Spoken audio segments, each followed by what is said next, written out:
Hi అండి, welcome back to my channel Sai Lalitha vlogs. ఇవాళ నా ఛానల్లో పన్నీర్ దమ్ బిర్యానీ ఎలా చేసుకోవాలో చెప్తాను పదండి. సో ముందుగా బిర్యానీ చేయడానికి బాస్మతి రైస్ అనేది యూజ్ చేస్తున్నానండి. ఎందుకంటే ఇది లుక్ వైజ్ కానీ టేస్ట్ వైజ్ కానీ బాగుంటుంది. అలాగే మేము ఇంట్లో 6 మెంబర్స్ ఉంటాం కాబట్టి 3 గ్లాసెస్ ఆఫ్ రైస్ అనేది తీసుకుంటున్నానండి. ఇది 3 టైమ్స్ అనేది చక్కగా అయితే వాష్ చేసి పెట్టుకుంటున్నానండి. అలాగే ఇది ఒక హాఫ్ అన్ అవర్ అయితే చక్కగా నానబెట్టుకోవాలండి. ఈ ప్రాసెస్ అంతా అయిపోయాక తర్వాత నేను ఒక 5 పెద్ద ఆనియన్స్ అనేది సన్నగా పొడుగ్గా కట్ చేసుకుని పెట్టుకున్నానండి. ఒక మూకుడు అనేది తీసుకుని ఆయిల్ అనేది వేసుకుని చక్కగా ఈ ఆనియన్స్ అన్ని వేసుకుని అందులో ఫ్రై చేసుకోవాలండి. ఆనియన్స్ అన్ని గోల్డెన్ బ్రౌన్ వచ్చేదాకా వేయించుకోవాలండి. ఈ చూపిస్తున్న విధంగా వచ్చినట్టయితే అయిపోయినట్టండి. తర్వాత పన్నీర్ మ్యారినేషన్ కోసం ఇంగ్రీడియంట్స్ అన్ని డిస్క్రిప్షన్ బాక్స్లో పెట్టానండి, చూడండి. ముందుగా బౌల్ తీసుకుని కట్ చేసి పెట్టుకున్న పన్నీర్ ముక్కలన్నీ వేసుకోండి. ఆ తర్వాత ఇక్కడ చూపిస్తున్నట్టు ఒక 5 చిల్లీస్ అనేవి సన్నగా పొడుగ్గా తరుక్కున్నవి బౌల్లో వేసుకోండి. అలాగే 2 స్పూన్స్ ఆఫ్ అల్లం వెల్లుల్లిపాయ పేస్ట్ అనేది ఇక్కడ వేసుకోవాలండి. తర్వాత 3 tablespoons of garam masala powder అనేది వేసుకోండి. 2 స్పూన్స్ ఆఫ్ పసుపు అనేది వేసుకోండి. 3 teaspoons of amchur powder అనేది వేసుకోండి. 4 స్పూన్స్ ఆఫ్ కారం అనేది వేసుకోండి. 3 teaspoons of coriander powder అనేది వేసుకోండి. 2 స్పూన్స్ ఆఫ్ జీరా పౌడర్ అనేది వేసుకోండి. అలాగే కొంచెం రుచికి సరిపడా ఉప్పు అయితే వేసుకోండి. తర్వాత 1 కప్పు పెరుగు అయితే వేసుకోండి.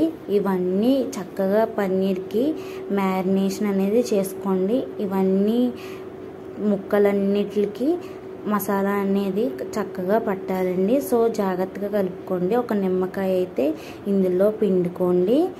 మీకు రుచికి తగ్గట్టు చూసుకుని చేసుకోండి ఇది మట్టికి. తర్వాత 2 స్పూన్స్ ఆఫ్ ఫ్రైడ్ ఆనియన్స్ అనేవి వేసుకోండి.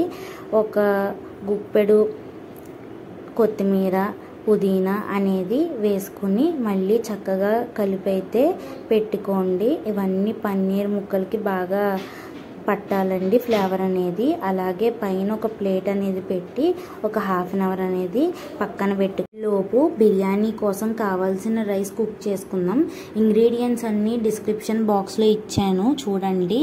ఒక పెద్ద గిన్నె తీసుకుని 3 గ్లాసెస్ ఆఫ్ రైస్కి 6 గ్లాసెస్ ఆఫ్ వాటర్ పోసుకోవాలి. సో ఇక్కడ నేను చూపిస్తున్న విధంగా అయితే మెజర్ చేసుకొని పోసుకోండి. అలాగే నేను ఇక్కడ 2 క్యూబ్స్ ఆఫ్ బటర్ అయితే వేసాను. మీరు లేదా గీ అయినా వేసుకోవచ్చు, అది మీ ఇష్టం అండి. అలాగే ఇందాక నేను చూపించిన మసాలా దినుసులన్నీ 1 బై 1 అయితే చక్కగా వేసుకోండి. మసాలా దినుసులు అన్నీ వేసుకున్నాక ఇక్కడ నేను చూపిస్తున్న విధంగా రుచికి సరిపడా ఉప్పు అయితే వేసుకోవాలండి. తర్వాత అల్లం వెల్లుల్లిపాయ పేస్ట్ అనేది ఒక 2 స్పూన్లు అయితే వేసానండి, అది మీ ఇష్టం అండి. తర్వాత ఒక గుప్పెడు కొత్తిమీర, ఒక గుప్పెడు పుదీనా అన్నీ వేసుకోవాలండి. తర్వాత వాటర్ అనేది బాయిలింగ్ అయ్యే టైం వరకు మనం వెయిట్ చేయాలండి. చూడండి ఇక్కడ బాయిలింగ్ అవుతుంది వాటర్.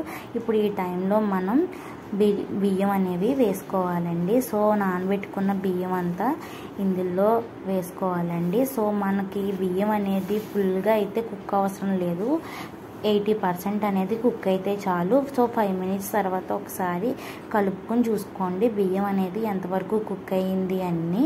ఇక్కడ నేను చూపిస్తున్న విధంగా బియ్యం కుక్ అయితే కనుక మనకి అయిపోయినట్టే. ఒక స్ట్రైనర్ అయితే తీసుకుని చక్కగా వాటర్ లేకుండా ఒక బౌల్లో కానీ ప్లేట్లో కానీ వాటర్ తీసేసి బియ్యం అంతా చక్కగా వడగట్టుకుని ఒక గిన్నెలోకి వేసుకోండి. ఇక్కడ నేను చూపిస్తున్న విధంగా చేసుకోండి. సో నేను ఇక్కడ చెప్పినట్టు చూసి ట్రై చేయండి. తర్వాత వెడల్పాటి గిన్నె ఒకటి పెట్టుకుని అందులో 5 టేబుల్ స్పూన్స్ ఆఫ్ ఆయిల్ అలాగే 2 క్యూబ్స్ ఆఫ్ బటర్ అనేది వేసుకోండి. ముందుగా మనం మ్యారినేట్ చేసుకున్న పన్నీర్ అయితే తీసుకుని ఒక లేయర్గా పన్నీర్ అయితే వేసుకోండి. మొత్తం స్ప్రెడ్ అయ్యేలా చూసుకోవాలండి. తర్వాత మనం రైస్ తర్వాత రైస్ అనేది చక్కగా ఇంకొక లేయర్ అనేది స్ప్రెడ్ చేసుకుని వేసుకోండి. దగ్గర వేసుకోవద్దు. దగ్గర వేసుకుంటే ఏంటంటే ముద్దలాగా అయితే అయిపోతుందండి. దూరంగా స్ప్రెడ్ చేసుకుని అయితే మొత్తం మనం చేసుకున్న రైస్ అంతా ఒక లేయర్ కింద అయితే చక్కగా వేసుకోండి. ఆ తర్వాత మనం వేయించి పెట్టుకున్న ఫ్రైడ్ ఆనియన్స్ ఉంటాయి కదా, అవి కూడా తీసుకుని ఒక లేయర్ కింద చక్కగా ఫ్రైడ్ ఆనియన్స్ కూడా వేసుకోండి. ఆ తర్వాత ఇక్కడ నేను చూపిస్తున్న విధంగా చక్కగా స్ప్రెడ్ చేసుకోండి. తర్వాత ఒక గుప్పెడు కొత్తిమీర, ఒక గుప్పెడు పుదీనా అయితే వేసుకోండి. మళ్ళీ మ్యారినేట్ చేసుకున్న పన్నీర్ అనేది ఇంకొక లేయర్గా వేసుకోండి. మిగిలిపోయిన పన్నీర్ అంతా ఇక్కడ స్ప్రెడ్ చేసుకోవాలండి. తర్వాత మళ్ళీ మిగిలిపోయిన రైస్ అండ్ మొత్తం ఒక లేయర్ కింద స్ప్రెడ్ చేసుకోవాలండి. మిగిలిపోయిన రైస్ అంతా చక్కగా వేసేసుకోండి. ఆ తర్వాత నేను పైన బిర్యానీ మసాలా అనేది వేస్తున్నాను. తర్వాత నేను గోధుమ పిండితో చపాతీ ముద్ద అనేది అయితే చేశాను. అది మొత్తం కుక్కర్ చుట్టూ మొత్తం స్ప్రెడ్ చేశానండి. మందంగా పెట్టుకోవాలి మనం. దానిపైన కంచం అయితే పెడుతున్నాను, ఎందుకంటే ఆవిరి అనేది బయటికి రాకూడదు. ఆవిరి అనేది బయటకు వస్తే ఇది సరిగ్గా కుక్ అవ్వదు, అలాగే బాగోదు.